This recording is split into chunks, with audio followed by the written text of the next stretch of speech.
Hey, I'm coming to share with you that I'm getting ready to really put myself out there. Many of you may know me, may not know me, but I'm SCARLO Folsom. And I've gone through a lot in the last while. Just giving you a quick backdrop of my whole entire project here. The reason for this wonderful video, yay! Back in, I think it was 16, I wrote a book called Cornerstone of Hope, and it was in regards to the increase of rent. Now, so many people are affected by this increase of rent across the entire United States. I don't know about other countries, but I know in the United States it's like massive, to the point I just heard the other day that President Trump put down an order that rent can no longer be increased. This is just what I heard. I have not seen it in writing myself, but because of the resources that I have, and, well, the sources that I have to believe it, because I have a lot of people who pay attention to those areas and give me the information, because I do a lot of things. Anyhow, so what happened is that our rent increased, meaning my late husband and I, our rent increased, and this was back in 16. Wow. So in 16, the beginning of 16, it increased, and we were barely able to function. And now that I think about it, it was it kept increasing. 16 beginning, 16 the end, 17 it increased again. Well, by the end of 17, in September of 17, not only did the rent increase yet again, but I lost my income. I was on what's called long-term disability, for which I'm truly grateful for. And I'll be addressing through these videos exactly what happened in regards to the reason for classified on disability. Totally open about it, because I know that I'm not the only one who has had experiences with this. Number one, first and foremost, fibromyalgia. Now, it is not a phantom pain. I have written about it on my blog. I don't know that I've posted it. I'm really bad at getting forward and posting things. I write them, I just forget that click to post. Anyhow, gonna work on that because that's not fair to you guys. Anyhow, so basically I go into the story of the fibromyalgia and what that's all about, and at least in my case, because for each individual sufferer, it's different. The way you focus on things, different. The way you handle things, different. If you get what I'm saying, there's so many variations, that's why it's so hard to work with. And in my particular case, I basically lost, so it ended up being a complete cyclone, or a tumbleweed effect, whatever, a snowball effect, that's what they call it. So, first of all, it's going to be basically a reality series kind of thing, what I'm in the process of doing, complete reality. I will be basically the whole thing about it, so you're going to get the uh-ohs, the ins, the outs, the everything else, because I don't know squat about editing to videos, editing anything. If you have seen any of my shows that I've done, videos that I've done in the past, if it's good, it's because it's a miracle, because I really don't know how to edit. My nephew does, and I've been trying to convince him to help me, but that's going to be a little while down the road. He's having his own fun learning webcams and video angles and stuff, so I'm letting him get that down before we connect. So basically, I'm doing this freestyle. So back to what I was talking about. In September of 17, basically it started in 16, 17, it finally collapsed in 17 when I lost my income, our rent increased, And all of a sudden, we couldn't afford the basic rent that we currently had to pay. So I had gotten a storage unit, and we started packing. I had started packing in late 16, early 17. Just started. In fact, it was December of 16. I started to pack up and get things prepared and together. So, as I packed things up, I was slowing down at the end of that positive thinking, don't have to move, don't have to move, I don't want to move. And that's the truth. I don't do change, which, as many of you probably know, life is change, so you kind of got to get used to it. If you're going to live, you got to have change. Otherwise, you're stagnant. You. um, anyhow, so, one, I don't have prompters. Two, I don't really have notes per se, and I kind of have it in my head, what I want to say and what I want to do, and then, I guess that's a part of reality TV, right? So anyhow, I wrote the book Cornerstone of Hope at the beginning. It's still out there. It's still on Amazon, but I don't recommend getting it yet because I'm not getting paid for it at all, for any of the writing, and I don't know the whole process, but basically it was through Amazon. Their ebooks where it didn't cost anything to publish, and then Amazon got bought by CreateSpace, and now they're a conglomerate, and I'm still not getting anywhere. So I'm like, don't get it. I'll get it to you. If you want it, I'll give it to you. Okay? I'm actually working on a book right now that correlates with this show that I'm in the process of doing. And I'm going to be giving it, including it in the book. And basically it talks about the 90 days and the challenges that I had to face during that time, that a lot of them are still pretty current that I have to deal with even to this day. So anyways, back to point here. I have been living in 2-bedroom apartments since, oh shoot, for as long as I can really remember. Okay, so we went from a 2-bedroom years, then to overnight living in a storage unit, a 10 by 10 storage unit. Okay, so 10 by 10 storage unit, and then I took all of the stuff. I was going to have a business, and I was going to move up to the Washington Peninsula, and I was going to work at the Saturday market. Well, it's not a Saturday market there, it's more of a summer market, and I was going to do a bunch of work there, and yeah. What happens instead is that I struggled to get everything cleaned out of this 2-bedroom apartment. My mom, my uncle, my niece, they all come in and they help me to get everything together. My husband, he decided that he was fed up with it, 5 o'clock at night, and I don't blame him. 5 o'clock at night to get from Salem up to the peninsula, it takes 3 hours. And yeah, 2-3 hours. Anyhow, so he's beelined it up there. He was exhausted. He got up there and he went to sleep. Anyhow, so I still had to take this van, and I had to take everything, put it into storage, and then hightail it up to the peninsula. So lo and behold, I wasn't there until 11:30 at night. Now mind you, 5 o'clock, 11:30. Anyhow, and to make matters even more is that the U-Haul that we were using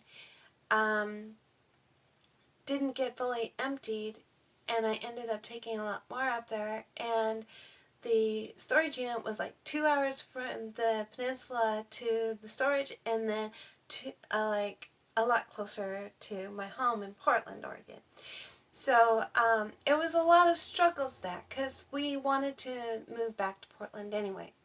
So anyways, he was not doing well. My husband was not doing well. He wasn't thinking well or anything. And so, and this was at the beginning of October, no, September 28th, this is what happened. And then, on the time change, November 4th, to 5th, I believe it was, no, November 3rd to 4th, in 17, at 3 o'clock in the morning, crash, and he fell. From his neck down went completely,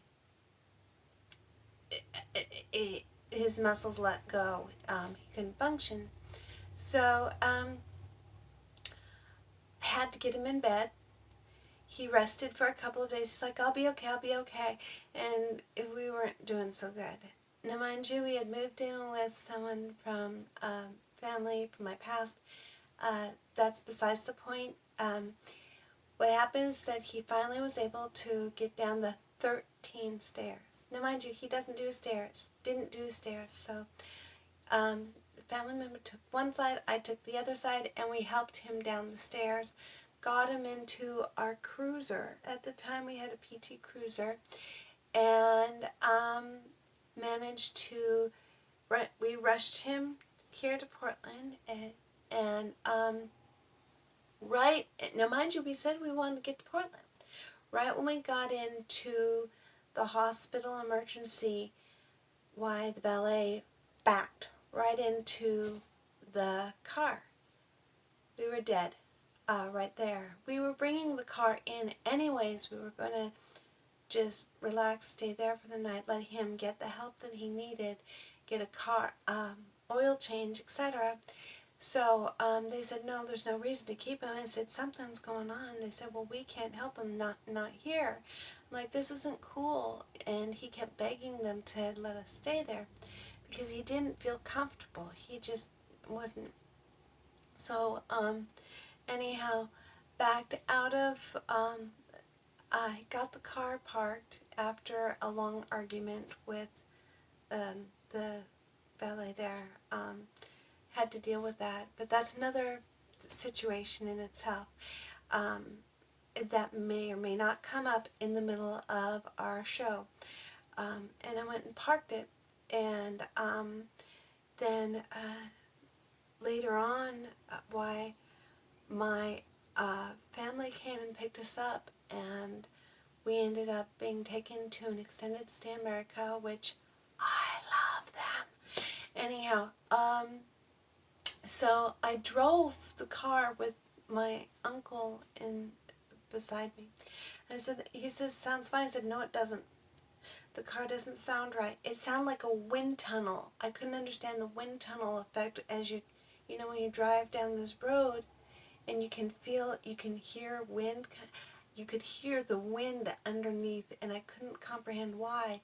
Well, the next day when I saw there were cracks all over the radiator, the front of the hood, couldn't understand it.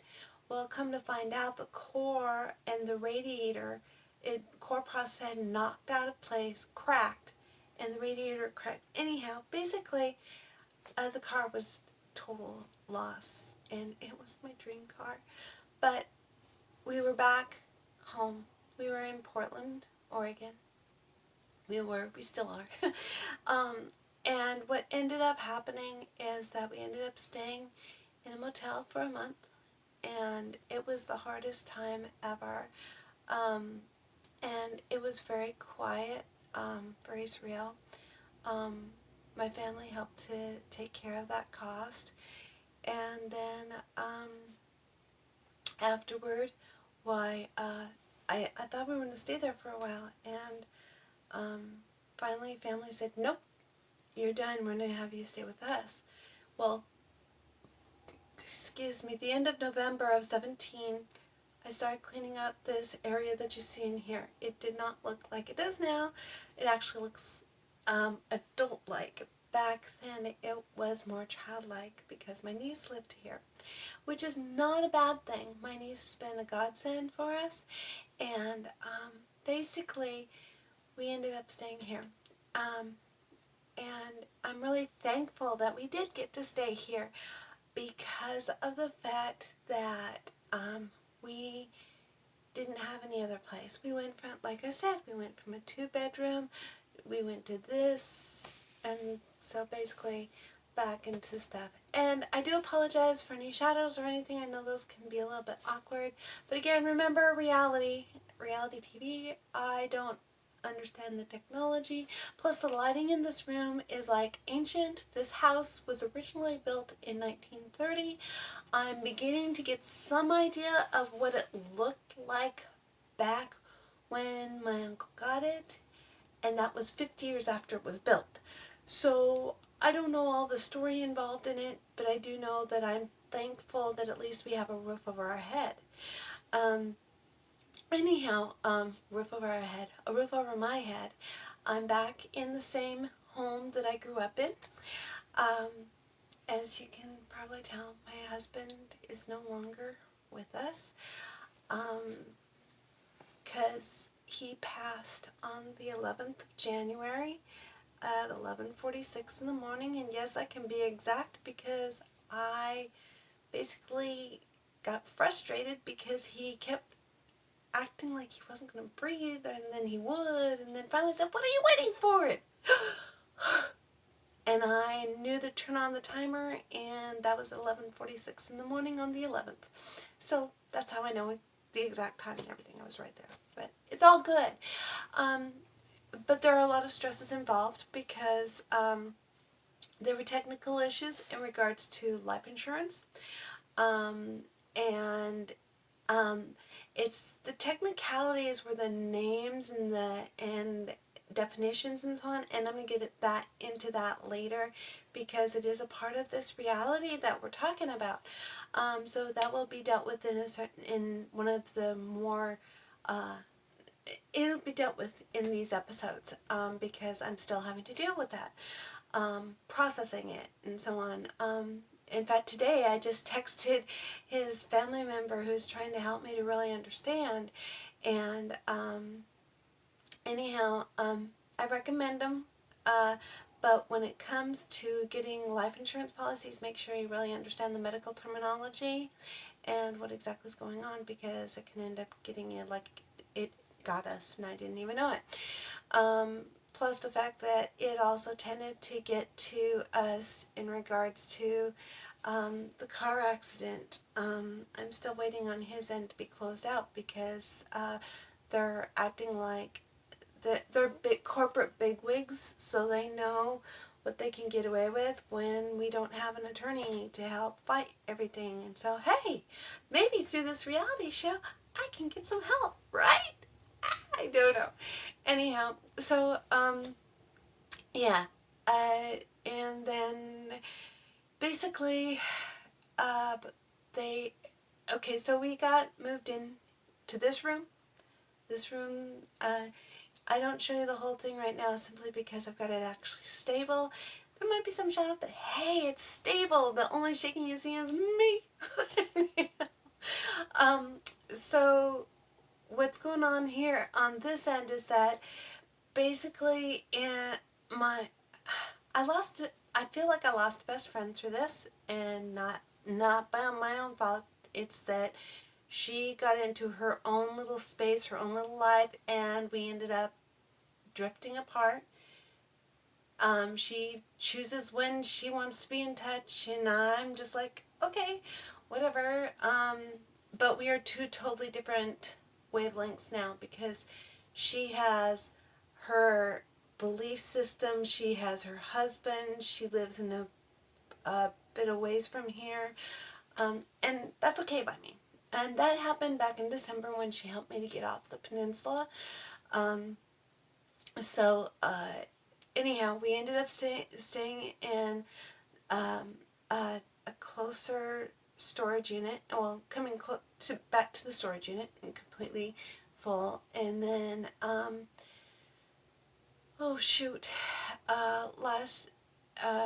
want to say August, September.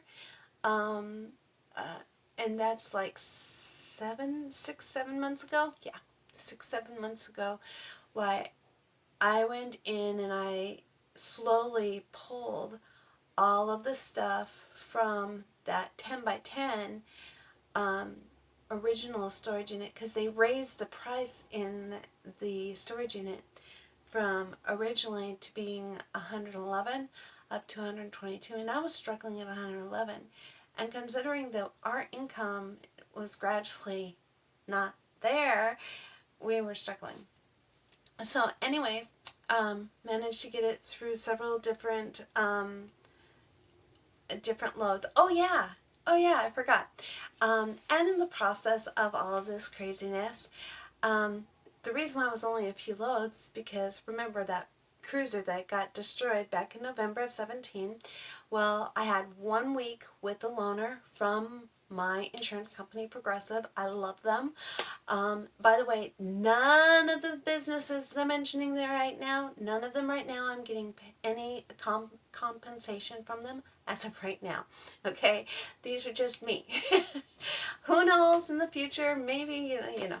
Anyhow, so basically they were wonderful and helped me out quite a bit. And my uncle was even awesome and helped me out quite a bit. And by the end of November, we had a Kia Sedona. And by the way, another one I like. And come to find out, now I had been looking at Sprinters, I'd been looking at all different sorts of things, and my uncle and my husband had told me that they had been looking at this the whole time, because we had been looking at getting a new car anyway, but I didn't realize he was looking at this kind of car. So I'm like, oh, okay, so we got a Kia Sedona. Anyhow, so with the Kia Sedona, we managed to get out everything of the storage unit in a few loads and condensed from a 10 by 10 to a 5 by 7. But did it. So, anyhow, and I have my little guy here, Frankie. He's my best friend right now. He is my best baby. He's my service dog, and he was there for his daddy when he passed. He was our support system. He's been struggling too. Anyhow, so we managed to get everything into the storage unit, and that's going to be a part of this this first season. Going through the storage unit, coming to terms with the loss, coming to terms with a lot of things, because I've had a lot of losses. Anyhow, there'll be things coming in. I don't know what all's coming around the corner. I just know that I felt right to do a reality show based on my storage unit and based on this wonderful room back here that I'm not showing you everything yet. Oh, reality is... Okay, so see those? See all that? Okay, so there's my reality, is that I'm going to be cleaning all of this stuff out, and I'm doing a estate sale for all of May. Yes, that's a part of this, as well as the storage unit, getting it cleaned out. So kind of a crisscross between the two of them. And then I'm going to be sharing with you the ups, the downs, the ins, the outs. Because a lot of it's emotional, because most of those videos that you saw in the back are from my late husband. The sound system, he's the one who chose it. And the cards are from when he passed. Anyhow, so basically I'm coming to share with you that I'm doing a reality series based on the challenges of having become a widow, dealing with the emotional ups and downs, and I've also been labeled a hoarder by my family, and I have to say hoarder, or am I more of just kind of having to consolidate down and now having to let go of quite a bit. So the whole point is that I don't personally think I'm a hoarder, mainly because I'm going to sell it. And the reason why I'm going to sell is because I don't have any income. Remember, I lost my income source for long-term disability. And the life insurance policy found a loophole, so no life insurance policy. And right now with my mental state, because it's kind of fragile with everything going on since I just lost my husband and I'm struggling, so this is my income doing the sales and doing my blog and everything else. So anyhow, there you go. Here is the basically the precursor announcement to my new show, SCARLO's Blessed Life, because I do feel very blessed, and a part of SCARLO Studio. But SCARLO's Blessed Life is based on my life because I do feel very blessed. I feel blessed that I have a roof over my head, clothes on my back. This very wonderful lady in the neighborhood just gave me a whole big tub of really nice, they're nice clothes. Some of them fit, some of them didn't, but she said whatever doesn't, sell it. And then use the extra for whatever you need. So I'm feeling very blessed, and my family's been here, and with no foreseeable having to leave, but I have set my eyes on something that I do like in the neighborhood. I like it. I can't afford it right now, but it be willing, almighty, yes, the wonderful, anyhow, hopefully I will be able to, because I'll be able to help out not just me but other people who struggle as well. So anyhow, until next time, I'm happy that you've been able to plug in, and would love to hear your comments, and I'll be seeing you on the next show.